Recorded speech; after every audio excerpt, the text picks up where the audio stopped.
என் உயிரினும் மேலான கலைஞர் தொலைக்காட்சி ரசிகர்களுக்கு ஆங்கில புத்தாண்டு நல்வாழ்த்துக்கள். புதிதாக வந்த 2000 ரூபாய் போல் அமர்ந்திருக்கும் நடுவர் அவர்களே, வேற நோட்டே கிடைக்கலையா? பாக்கெட்டில் வச்சும் பிரயோஜனம் இல்லாத இருக்கிற நோட்டை எனக்கு உதாரணமாக சொல்கிறேன். எதுக்கு சொன்னேன்னு எனக்கு புரியல. இல்லை நடுவர்களே, கடைசி வரைக்கும் உங்களை மாற்றவே முடியாது. எதிரணியில் அமர்ந்திருக்கும் பழைய 500, 1000 கண்ணாடி போட்டு அமர்ந்திருக்கும் கள்ள நோட்டு,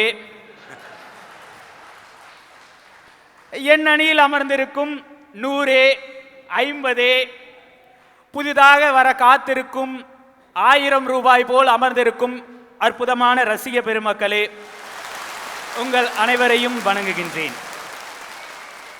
நடுவர் அவர்களே, வாழ்க்கைன்னா 1000 பிரச்சனை இருக்கத்தான் செய்யும். ஆனால் இன்னைக்கு 1000 பிரச்சனை ஆயிடுச்சு.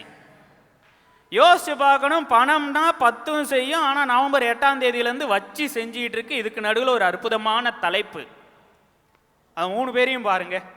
வாழ்க்கையில் எது கிடைச்சாலும் எது கொடுத்தாலும் திண்டாட்டம் திண்டாட்டம் பேசுறதுக்கே ஒரு 3 பேர்.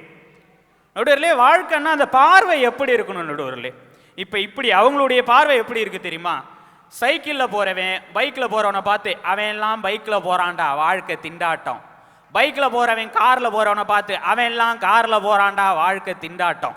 காரில் போகிறவன் ஃப்ளைட்டில் போகிறவனை பார்த்து இன்னும் கார்லேயே போயிட்டு இருக்கிறோம்டா, அவன் எல்லாம் பகுமானமாக ஃப்ளைட்டில் பறக்கிறான்டா, வாழ்க்கை திண்டாட்டம். இது இல்லைங்க வாழ்க்கையுடைய பார்வை. வாழ்க்கையுடைய பார்வை எப்படி இருக்கணும் தெரியுமா?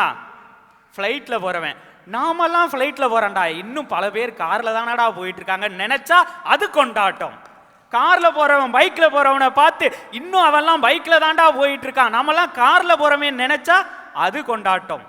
பைக்கில் போகிறவன் சைக்கிளில் போகிறவனை பார்த்தா கொண்டாட்டம், சைக்கிளில் போகிறவன் நடந்து போகிறவனை பார்த்தா கொண்டாட்டம், நடந்து போகிறவன் ஊனமுற்றவனை பார்த்தா கொண்டாட்டம். ஊனமுற்று இருக்கின்றானே மாற்றுத்திறனாளி, அவனுக்குத்தான் தெரியும் வாழ்றதுக்கே வழி இல்லாத நாடெல்லாம் இருக்கும்போது புண்ணிய பூமியான இந்தியாவில் பிறந்திருக்கமடா, இதுதான்டா கொண்டாட்டம் நினைப்பான். மகிழ்ச்சி எப்படி இருக்கணும் நடுவர்களே? எங்கள் ஊர் தான் நடுவர்களே இருக்கிறதுலே மிகச்சிறந்த எடுத்துக்காட்டு. நாங்கள் கடலூர், யார் அந்த பேர் வச்சானே தெரியாது. எப்பெல்லாம் இயற்கை பேரிடர் வருதோ அப்போல்லாம் எங்கள் ஊரை தான் வாரி அணைச்சிக்கும். சுனாமின்னா எங்கள் ஊர் தான், தானே புயல்னா எங்கள் ஊர் தான், நீலம் புயல்னா எங்கள் ஊர் தான்.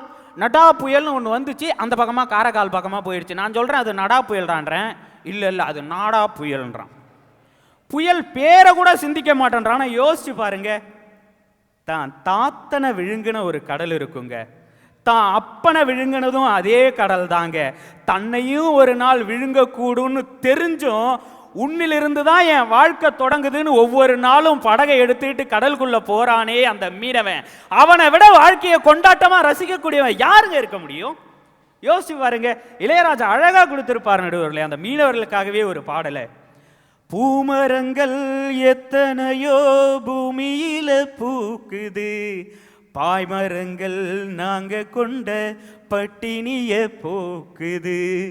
எவ்வளவு அழகான பாட்டு நடுவர்களே. தொடங்கும் பாருங்க நடுவர்களே, கடலில் எழுகிற அலைகளை கேளடிவோமானே.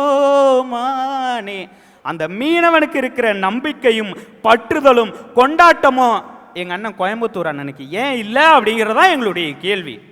இவர் மீன் பிடிக்க போறப்ப என்ன பாட்டு பாடிட்டு போவார் தெரியுமா? என்ன பாட்டு நடுவர்களே? கரை மேல் பிறக்க வைத்தான், எங்களை கண்ணீரில் பிழைக்க வைத்தான். மீனே ஓடி போயிறேன். இந்த ஆள்கிட்ட நம்ம மாட்டினோம்னா நம்மளையும் சோகமாக ஆக்கி கொண்டு விடுவான்டான்ட்டு.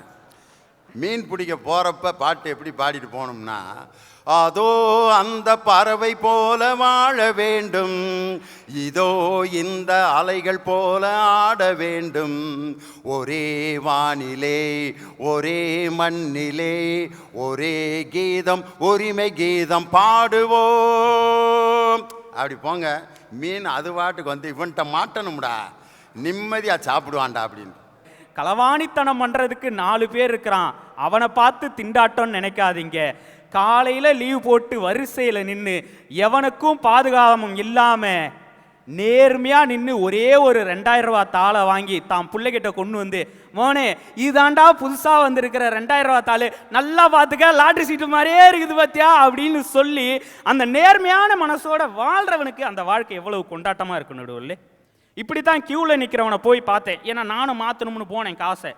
கியூல 2 பேர் நின்றுட்டு இருக்கான். அதுல ஒருத்தன் பார்த்து சொல்றான், ஹே மாப்பிள, போன வருஷம் மழை வந்தப்ப மாடியில பார்த்தது, அதோட இன்னைக்கு தான் உன்னை கியூல பாக்குறேன்றான்.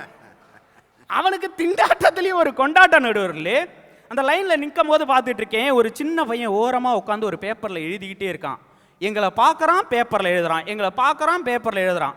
நான் கூப்பிட்டு கேட்டேன், ஏண்டா இம்புட்டு திண்டாட்டத்தில் ஒரு 4 பேர் உட்காந்துட்டு இருக்கான் லைனில், உனக்கு என்னடா அப்புட்டு சிரிப்பு இந்த லைனை பார்த்து அப்படின்னு. சில பேரை காணலை, அதைத்தான் எழுதிக்கிட்டு இருக்கேன்னா. அந்த பேப்பரை வாங்கி பார்க்குறேன், இப்படி எழுதியிருக்கான் நடுவர்களே, கீரை கீரை கீரையம்மா காணலை, தயிர் தயிரே தயிர் வித்த அக்காவை காணலை, நெல்லிக்காய் வித்தவனை நெசமாவே காணலை, கொய்யாக்கா வித்தவலை கூடையோட காணலை, 90% ஆதரவான், கருத்து கணிப்பெல்லாம் எவனும் என் ஊர்ல காணல, வங்கி அதிகாரி கிட்ட சிரிப்பையும் தான் காணல, வாரி சுருட்டின என் மக்களை எவனையுமே வரிசையில காணல அப்படின்னா. டிமானிஸ்ட்ரேஷன் இஸ் குட் ஃபார் கண்ட்ரி. நீ சொன்ன கண்ட்ரியில இவங்களெல்லாம் காணல. எப்பா சாமி 2000 வாங்கி விட்டேன், இன்னும் சில்லறையத்தான் காணல. நான் அவன்கிட்ட சொன்னேன், ஏண்டா தம்பி இம்புட்டு பேர் வேதனை இருக்கும்போது மட்டும் உன்னால் எப்படிடா கவிதை எழுத முடியுது அப்படின்னு சொன்னேன். அண்ணே, அவங்களுடைய பார்வை எப்படிப்பட்டது தெரியுமா? பௌர்ணமியை பார்த்து அழகா நிலா நல்லா இருக்கே அப்படின்னு சொல்லி சந்தோஷப்படுறது எங்களுடைய பார்வை. ஆனால் இவங்க பார்வை எப்படி தெரியுமா? இன்னைக்கு பௌர்ணமியாக இருக்கு, நாளைக்கு நிலா தேஞ்சிரும், அப்புறம் தேஞ்சிரும், அப்புறம் தேஞ்சிரும், அப்புறம் நிலா தேய்பிரையில் கட்டெரும்பா போயிடும். நிகழ்காலத்தை ரசிக்கணும் நடுவர்களே. நல்லதொரு வாய்ப்பிற்கு நன்றி பாராட்டி இடம் அமர்கின்றேன். நன்றி, வணக்கம்.